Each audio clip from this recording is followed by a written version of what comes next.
When did experts like yourself start improving on nature? Well, I don't know that we improve on nature, we augment it perhaps. And this started really in the last century, about the 1850s, basically, when there was a controversy about Darwin's theory of evolution. And we got one or two people playing around with daffodils with an idea of proving that there was something in breeding and proving theories of inheritance. From that time, there's been a steady increase in the interest in daffodils, and it's been basically in England that this has been done. We are the centre of daffodil breeding in the world. How do you go about the business of taking two dissimilar daffodils and producing a completely new one?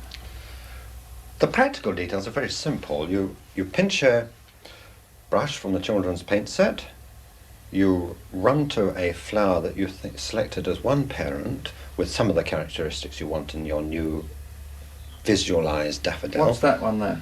Well, this is a seedling, but it's more or less the same as the little wild one of Wordsworth's fame. We take the pollen from that one and dobble it onto the stigma of one like this, which is the nearest we've got at the moment to the pheasant's eye type. Now that Narcissus. Yes, although Narcissus and daffodil are synonyms. This is really the basic cross that produced all the range of daffodils that are normally grown now. The trumpet kind, little trumpet kind, with the what people call the Narcissus type. And from that you've got all the intermediate types, such as this one here. Basically, the seed takes 5 years to grow into a bulb sufficiently big to give a flower. And it might take several generations before you've got the characteristic that you want. So that you've got a 5-year period, and then probably 2 or 3 years testing that kind, and then another 5-year period. And if you've got 3 generations, you can imagine you're perhaps 30, 40 years before you've got what you're after. Now that is your great breakthrough, isn't it? Could you describe that? Well, now this is one we call Thunderbolt. It looks the normal daffodil shape. It has the centre here, the trumpet, which is longer than the length of the petal. So it is what we term a trumpet daffodil and not a short-cupped one. Yet it has the orange. It does. Trumpet. It has complete orange right down to the very base of the trumpet at the back. And the petal's yellow. Yes, the petal is yellow. How much is that worth? Well, this one, because there are very few bulbs of it, we would want about £100 a bulb for this one. Though we have others of this persuasion, not quite so good, which you could have for a modest £10 or so. But when can the gardener, I mean that's very rarefied, when can the ordinary gardener hope to get, assuming he wants one, I'm not sure that I really like that colour, but assuming he wants one, an orange trumpeted yellow petal daffodil, when can he get one at a price he can afford?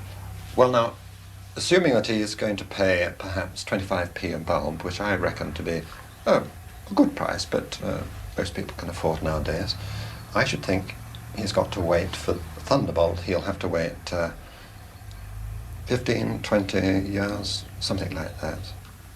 Well now, you've achieved, or you're on the way to achieving a great breakthrough with Thunderbolt, but what about the future? Are you concentrating on that, or have you got other plans? No, the possibilities are almost endless.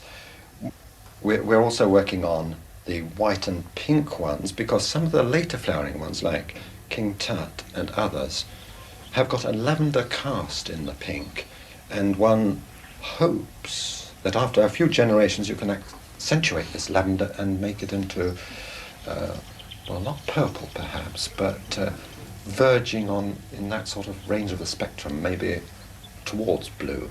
Surely, purple daffodils or blue daffodils are a complete negation of what nature should be. No. I won't accept that. Admittedly, we haven't got blue daffodils in nature, but we have got all green daffodils in wild, so that I don't think it's stretching nature too much to have a nice white petaled one with a pale blue centre. Though I don't expect to see it in my lifetime, I think it is a possibility. But are you going to work towards it even though you don't expect to see it? Oh yes, certainly. Because on the way you will have a series of flowers that will be pointing the direction and still be very pleasant, in lavender shades and this sort of thing. The possibilities are almost endless.